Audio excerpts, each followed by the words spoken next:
जय श्री राम। 10 महाविद्या में से माँ मातंगी 9वीं महाविद्या है, जिसे नवरात्रि या फिर शुक्ल पक्ष में अगर कोई साधक सिद्ध करता है यानी कि साधना करता है तो उसे फिर निश्चित तौर पर सफलता प्राप्त होती ही है।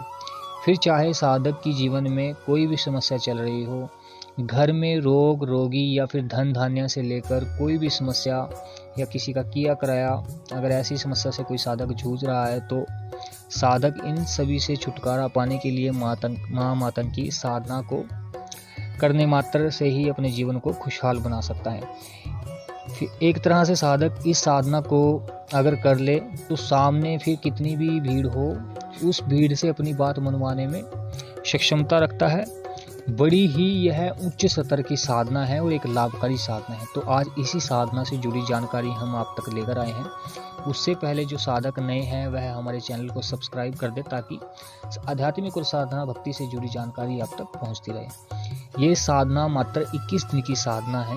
फिर बेशक आप इसे नवरात्रि में आरंभ करें, लेकिन 21 दिन में ही ये संपूर्ण होगी, क्योंकि साधना क्षेत्र में 21 दिन को विशेष महत्व दिया गया है। वैसे तो साधना सीमा जो होती है वो 41 दिन की भी होती है, 5 दिन की भी, या 11 दिन या इससे कम या ज़्यादा दिन की भी होती है।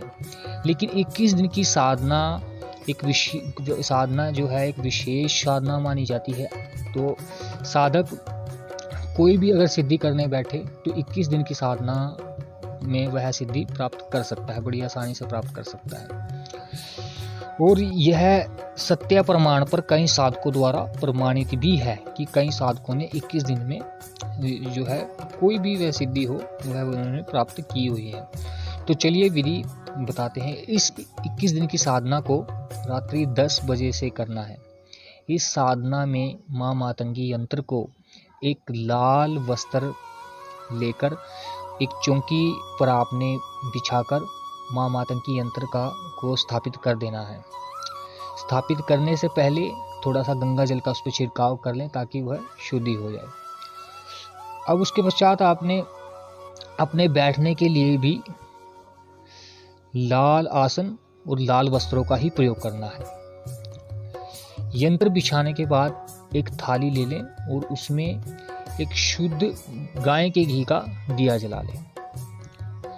उसके पश्चात 9 पुष्प आपने उस थाली में उस दिए के चारों तरफ रखने हैं और गुग्गल की धूप से एक बाती बनाकर माँ मातंगी का नाम लेकर उस थाली में आपने रख देनी है। अब पूजन करने से पहले 5 मिनट पहले आपने एक जो गाय का उपला होता है उसका आधा भाग आपने यानी थोड़ा सा जलाकर आपने रख लेना है। ये पूजा करने से पहले 5 या 10 मिनट पहले, ताकि पूरी तरह से वो जल जाए। और जले हुए उपले पर फिर आपने 5 प्रकार की मिठाई का माँ मातंगी का भोग लगाना है, उनको अर्पण करना है। और उसी में फिर आपने 2 लौंग, 5 बताशे और 1 मीठा पान भी आपने उसी में उसका भोग लगाना है। ये कर्म आपने साधना के चलते हर रोज करना है जब तक आपकी साधना चलेगी। और सिद्ध हो जाने के बाद हर बुधवार को यह भोग आपने ऐसे ही लगाना है। हर उस साधक को यह भोग बुधवार को लगाना पड़ेगा, क्योंकि जब कोई शक्ति हम सिद्ध कर लेते हैं तो हम उनसे वो कार्य भी लेते हैं, तो उस कार्य करने के पश्चात हमें भी उन शक्ति का वह भोग लगाना पड़ता है। अब सिंदूर से माँ मातंगी की अगर आपके पास प्रतिमा आपने रखी है तो आप प्रतिमा में जो माँ मातंगी का चित्र होगा उसमें आपने माँ मातंगी के शीश पर आपने तिलक नहीं करना है। आपने वह तिलक जो है माता के जो हाथ होगा उस पे तिलक करना है। और अगर आपके पास माँ मातंगी का चित्र नहीं है तो जो आपने यंत्र रखा हुआ है उस यंत्र के आपने निचले भाग में, जो सबसे नीचे का भाग है, उसमें आपने वो तिलक लगाना है। और अब हाथ में आपने जल लेकर उसमें थोड़े फूल और चावल और एक कोई भी सिक्का ले लें। वह सब रखकर आपने अपना नाम व गोत्र व पिता का नाम व जिस स्थान पर आप रह रहे हैं उसका नाम बोलते हुए आपने 21 दिन का संकल्प लेना है। साधक चाहे तो अपनी श्रद्धा अनुसार इन साधना को जितने अधिक करें तो कर सकता है, लेकिन 21 दिन कम से कम आपने इस साधना का संकल्प लेना है। और यह साधना मैं आपको बता दूं 21 दिन की है, लेकिन 21 दिन से कम बिल्कुल भी आपने नहीं करनी है कि जैसे 11 दिन या 5 दिन, जैसा कि मैंने बताया कि साधना के 11 दिन या 5 दिन भी माने जाते हैं, लेकिन 21 दिन यह साधना बिल्कुल कम से कम रहेगी।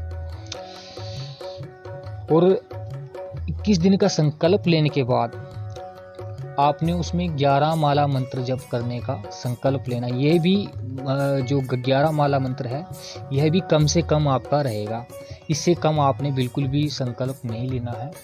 आप इससे ज़्यादा संकल्प ले सकते हो, लेकिन कम से कम जो 11 माला मंत्र जप है उसका संकल्प आपने लेना है। मंत्र जप से पहले गणेश जी का आपने पूजन करना है। उसके बाद गुरु मंत्र जप, जिन साधकों ने गुरु धारण किया हुआ है वे साधक अपने मन में गुरु का ध्यान करके उनकी आज्ञा प्राप्त करें। और जिन साधकों का कोई गुरु नहीं है वे भगवान भोलेनाथ के मंदिर में जाकर या उनकी प्रतिमा के सामने उनको अपना गुरु मानकर उनकी प्रतिमा के सामने यह प्रार्थना करनी है कि मैं अमुक अमुक अपनी साधना की सफलता के लिए आपसे आशीर्वाद प्राप्त करना चाहता हूँ और आपको अपना गुरु मानकर यह साधना शुरू करने जा रहा हूँ। और शिव बाबा के कोई भी एक मंत्र का एक माला जप आपने करना है। एक माला जप करने के बाद आपने जो शिव भोले बाबा के मंत्र है उनमें ओम नमः शिवाय जो भी मंत्र है आप उस मंत्र का जप भी आप एक माला कर सकते हैं। इतना करने के बाद अपनी कुल देवी और अपने पितरों से साधना सफलता की प्राप्ति के लिए आशीर्वाद प्राप्त करना है। और साधना के पहले दिन नगर खेड़ा जो हर शहर ग्राम में होता है वहाँ जाकर भी उनका भी मतलब आपने भोग लगाना है, क्योंकि जो गांव ग्राम के या शहर के जो भी जहाँ जिस स्थान पर नगर खेड़ा स्थापित होते हैं जहाँ पर इनका मंदिर होता है तो वहाँ ऐसा माना जाता है और ऐसा होता भी है कि कोई भी नकारात्मक या सकारात्मक जो जितनी भी शक्तियाँ होती हैं बिना नगर खेड़े की परमिशन से घर में प्रवेश नहीं करती है, चाहे साधक कैसे भी सिद्धि प्राप्त करने जा रहा हो, कैसी भी नहीं, चाहे वह नकारात्मक हो चाहे फिर वो सकारात्मक हो। इसलिए नगर खेड़े को मनाना बेहद जरूरी है। इसलिए आप नगर खेड़े की साधना करने से पहले नगर खेड़े की साधना यानी इनका भोग लगा कर भी आए, वहाँ एक घी का दिया जलाकर आए। और साधना संपन्न होने के बाद भी आपने नगर खेड़े का भोग लगाकर आना है। फिर ब्रह्मा विष्णु महेश जी को प्रणाम कर आशीर्वाद प्राप्त कर मंत्र जप करना है। माँ मातंगी का मानसिक स्मरण करते हुए इस मंत्र का जप आपने 21 दिन और 11 माला मंत्र जप करना है। जो मंत्र जप माला रहेगी वह रुद्राक्ष की माला रहेगी। रुद्राक्ष की माला से यह मंत्र जप करना है। मंत्र जो साधक को नित्य बताई गई विधि से ही करना है, उसे इस मंत्र को फिर आप ध्यान से सुने। मंत्र है ओम ह्रीं क्लीं मातंगे फट स्वाहा। ओम ह्रीं क्लीं मातंगे फट स्वाहा। यह मंत्र आपने हर रोज 21 दिन और 11 माला मंत्र जप करना है। सिद्ध होने के बाद जब भी आपने कोई कार्य करना है तो इसी मंत्र का जप करने के बाद आपने कोई कार्य करने जाना है या करना है। और इस मंत्र का जाप हर रोज 11 माला आप जैसे करोगे तो आपको इसमें कई ऐसे अनुभव भी देखने को मिलेंगे कि आपको लगेगा कि यह मंत्र जो है आपके लिए लाभकारी नहीं है। मतलब इसमें आपको थोड़े अच्छे बुरे अनुभव भी हो सकते हैं। देखिए किन्हीं साधकों को बुरे अनुभव होते हैं शुरू में, किन्हीं को अच्छे वाले भी होते हैं। तो ये अपनी अपनी श्रद्धा पर थोड़ा डिपेंड करता है कि आप किस तरह उस मंत्र का जप कर रहे हो। अगर आप पूर्ण श्रद्धा के साथ मंत्र जप करोगे तो हो सकता है कुछ नकारात्मक शक्तियाँ आपको ये रोकने की कोशिश करें, तो आपको बुरे अनुभव भी हो सकते हैं। इसलिए और जो अच्छे अनुभव होते हैं वो तो होते ही हैं, क्योंकि वहाँ अच्छे अनुभव जल्दी होते हैं जहाँ पर मतलब किसी भी प्रकार की कोई नकारात्मक शक्ति का वास ना हो। लेकिन जिन घरों में नकारात्मक शक्तियों का वास हो वह फिर बुरे अनुभव कराती हैं, वो इस मंत्र का जप बिल्कुल भी होने नहीं देगी। क्योंकि माँ मातंगी एक ऐसी महाविद्या है, ऐसी शक्ति हैं जो तंत्र काट बड़ी ही जल्द करती है, और इनसे सभी जो ऐसी नकारात्मक शक्तियाँ होती हैं वो बहुत दूर रहती हैं। और जैसे ही 21 दिन की साधना आपकी संपन्न हो जाती है, उसके 22वें दिन या फिर जितने भी आप दिन उसमें लेना चाहें उतने दिन का, अगर आप सक्षम हैं तो आप 22वें दिन आप दशांश हवन कराएं। अगर आप 22वें दिन हवन नहीं करा सकते तो आप माँ मातंगी से आज्ञा प्राप्त कर उनसे आशीर्वाद, उनसे यह बोल कर आपने उतने दिन का, जितने दिन में भी आप दशांश हवन करा सकते हैं, 5 दिन 10 दिन, लेकिन 1 महीने के अंदर अंदर दशांश हवन हो जाना चाहिए। इससे क्या होता है कि दशांश हवन कराने से जो आपने साधना की है, जो साधक साधना करेंगे उसकी संपूर्णता प्रदान हो जाएगी। और फिर जो यंत्र रहेगा उस यंत्र को आपने अपने घर में एक गुप्त जगह पर रख देना है, और अन्य जो सामग्री है उनको जल में प्रवाहित कर देना है। और जो माला आपने, जिस माला से आपने आप जप करोगे उस माला को आपने अपने गले में धारण कर लेना है। तो ये विधि आपने इस प्रकार ही करनी है। आपको माँ मातंगी की जो कृपा है वह जरूर प्राप्त होगी, उनकी सिद्धि जरूर प्राप्त होगी। और जो यंत्र है, अगर कोई साधक यंत्र और सामग्री लेना चाहता है तो हमें फेसबुक पर मैसेज या हमें उस पर टेलीग्राम पर हमें मैसेज कर सकता है। अपना नाम, पता और फ़ोन नंबर देकर हमें मैसेज कर सकता है।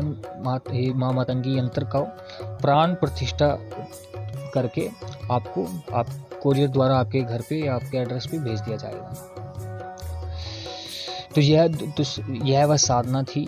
आशा करते हैं आपको यह साधना से जुड़ी जानकारी जो आपने ली है वह आपको अच्छी लगी होगी। तो ऐसी ही भक्ति साधना से जुड़ी जानकारी के लिए हमारे चैनल को सब्सक्राइब करें और कमेंट में जय माता दी लिखना ना भूलें। जय श्री राम, जय माता दी।